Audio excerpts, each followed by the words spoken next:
I'm Jill Riley. It's another edition of Theft of the Dial. Every once in a while, The Current has the opportunity to bring in someone who we admire and respect enough to hand over control of the airwaves.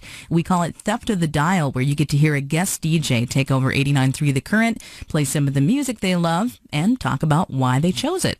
Vampire Weekend was in town recently to play a show at the Orpheum Theater in Minneapolis, and Ezra from Vampire Weekend was kind enough to stop by The Current before the show for another edition of Theft of the Dial. Ezra, hello, welcome back to Minneapolis. Thank you. How you feeling about Minneapolis? How does it feel to be back? Feeling pretty good. It's kind of a gray day. It is a gray day.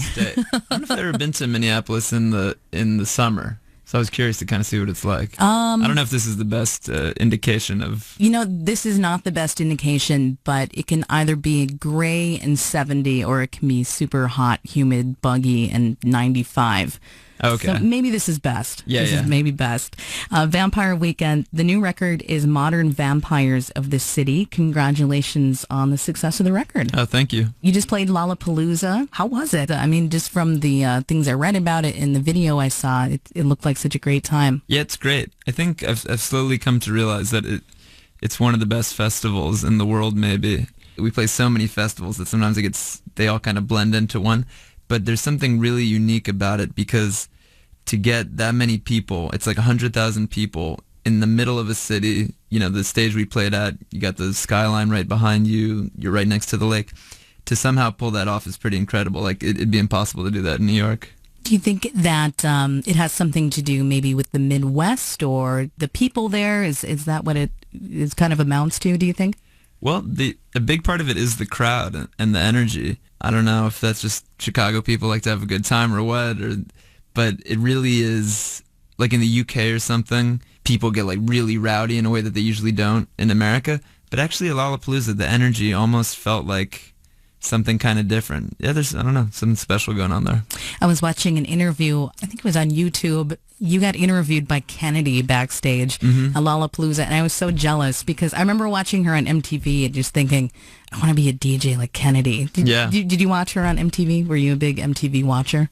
You know, my parents wouldn't let us have MTV until I was like 17, so I kind of missed out on the golden age. But in some ways, it makes me appreciate it even more because I'd be over at a friend's house and like catch like one Beavis and Butthead or like 120 Minutes or something. So I do appreciate it a lot. And it was cool to meet her. Go Kennedy. Yeah. I'm talking with Ezra from Vampire Weekend. And before I hand over the airwaves, because that's what we're here to do, to have you be a guest DJ, I have to ask, what is your connection to Steve Buscemi? Oh, well, we have a few connections to Steve.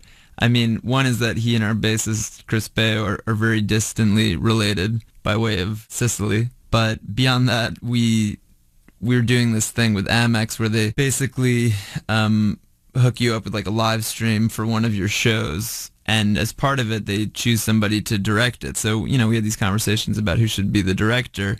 And we felt like it'd be cool to get somebody who's like a New York person. And then we started talking about it. At some point, his name came up, and that was the moment we were all like, oh, that's perfect. Just because we love him as an actor. He is also a great director, which not everybody knows, and he's just a great dude. He lives in Brooklyn, and it was just really fun hanging out with him. How many times did you want to say, shut up, Donnie, to him? Well, our drummer, Chris, is a massive Big Lebowski fan, so he had to get that out in the open very quickly. Is he one of the achievers? Yeah. You're listening to 89.3 The Current. Vampire Weekend, the new record is Modern Vampires of the City. And if you go online to thecurrent.org, we actually have an in-studio posted from Vampire Weekend as well. And let's play a Vampire Weekend song. In fact, the one that we've been spinning here on The Current from the new record, it's Diane Young. And if I hadn't heard the song and I just looked at the title, I would think, ooh, a song about a girl, but that's not the case at all. Well, I mean, it kind of is. Is it really? Okay. I mean, you know, like we had a choice. We could have called the song Dying Young or Diane Young, and to make it sound like a girl and to give it that kind of, you know, personification, that seemed much more attractive. So I like to think of it in some ways as being about a girl. And so far this year, I think the current staff can agree that it's been our biggest earworm with the baby, baby, baby. Oh, nice. Oh, yeah. All right, let's hear it. It's 89.3 The Current. You're listening to 89.3 The Current. It's another Theft of the Dial. I'm Jill Riley, and in the studio, I have Ezra from Vampire Weekend. And this is the time where we hand over the airwaves, and we love to hear some of the songs that you're into. So why don't we kick it off with your first pick? Sure. The first song I picked is Haim, The Wire, from their forthcoming album. And they're a band that we've known for a few years, had various connections to them. And they're brand new to us. You know, we just started playing one of their songs, and a lot of us made the mistake of saying Haim, as in Corey Haim, but we learned very quickly that it was Haim. I mean, it's the same last name, but I guess everybody pronounces it differently. But before I met them, I knew their manager, so I saw some of like their earliest shows in New York when they're playing at like CMJ in some weird basement. And I remember the first time I heard this song, I always thought like, oh, that's the one. That's a great song. So it's been cool. I finally got to hear the studio version. So check it out. This is Haim with The Wire on Theft of the Dial on The Current. I'm Ezra from Vampire Weekend, and you're listening to Theft of the Dial on The Current. We just heard Nick Lowe with The Beast in Me. I always liked Nick Lowe, but I just kind of heard that song recently because I've been rewatching The Sopranos, which is, like many people, one of my favorite shows, and felt really sad when James Gandolfini died, and I was on tour, and I started just watching it from the beginning. And this song is, I think in the first or second season, it's one of the songs that they play in the closing credits. So then I was kind of like listening to it again, realizing it was a pretty good song. So it's on my mind. I kind of just want to pick up the Sopranos soundtracks. They used music in such an awesome way in that show. Oh yeah, they have so much good stuff, and a lot of it is very surprising choices, like these all this like late Rolling Stone stuff that I never heard, like, you know, this song that Keith sings from like their 1997 album, and it's a great song, but really kind of like slightly oddball things that you might not necessarily know. And what did we hear before that? Before that was Haim with The Wire. You're listening to Theft of the Dial. Ezra from Vampire Weekend is here. The new record is Modern Vampires of the City. And Ezra, you've got another set of music, and you're going to have to educate me about your next pick. Okay. Well, this next one is by Sky Ferreira. It's called Sad Dream. It's from her last EP. And Sky has been releasing music since she was a teenager. I mean, she practically still is a teenager. I think she first put out music when she was like 15 or something. And we've played with her a little bit. She's going to open up for us on our next tour. And yeah, this is just one song from her last EP that I think is great. She's every new batch of music she puts out, I think, is just better and better. Definitely somebody to watch. All right, well, we'll hear for the first time here on The Current, says Sky Ferreira with Sad Dream. This is Ezra from Vampire Weekend, and you're listening to Theft of the Dial on The Current. We just heard The Only Ones with Another Girl, Another Planet.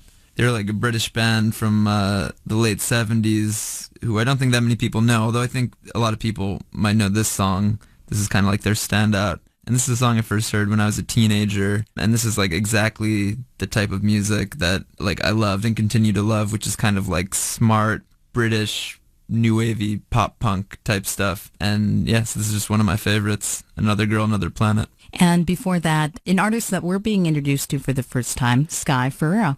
Well, that wraps up another edition of Theft of the Dial. Thank you so much again, Ezra, for stopping by. The new record from Vampire Weekend is called Modern Vampires of the City. And we've just really been enjoying, watching you guys just climb, and the really cool, I hate saying it, the journey you're on, but that's kind of how it feels. I mean, we've been playing your music since the beginning, since the debut of Vampire Weekend in Contra, and now Modern Vampires of the City. So let's go out with another one of your songs. And, we're playing Diane Young, we're playing Ya Hey. We've been playing a ton of your songs over the years, but let's go out with something that you generally don't hear us play on The Current. Yeah, well, this song, Everlasting Arms, is just one of my favorites on the album. Yeah, it hasn't been a single or anything. We haven't made a video, but yeah, I don't know why. This is just one that has stuck with me, and I enjoy playing it live, and it was really a journey finishing it. The first time we started working on it, started with this piece of instrumental music that Rostam made that was kind of synthy, and then we kind of took it to this like earthier place, a little more organic, and yeah, it's just a relatively short, simple song, but I think it still is my favorite on the album. Is that generally how you start? Do you start with some sort of hook? Do you start with some sort of groove, some sort of, music line, and then you go in and add the lyrics? Or is it just kind of like you write lyrics sometimes and add music to it? What is generally the process? We've done just about everything, every way that you could start a song, whether it's starting with some words, a melody, or music. There's a bunch of songs on this album, quite a few, where Rostam and I started to realize that in terms of our approach to songwriting, we could get a lot done writing kind of, I don't know, like either some people might call it pop style or hip hop style, where he makes the beat, then I listen to it and come in, sing on top of it. And there's something nice about it. You can kind of surprise each other because when you're the person doing all of that, you're kind of all in one world. But, when I think even with this song, basically we were out kind of doing this writing retreat, and I walked out into another room, started writing down some ideas on paper. He started working on the beat.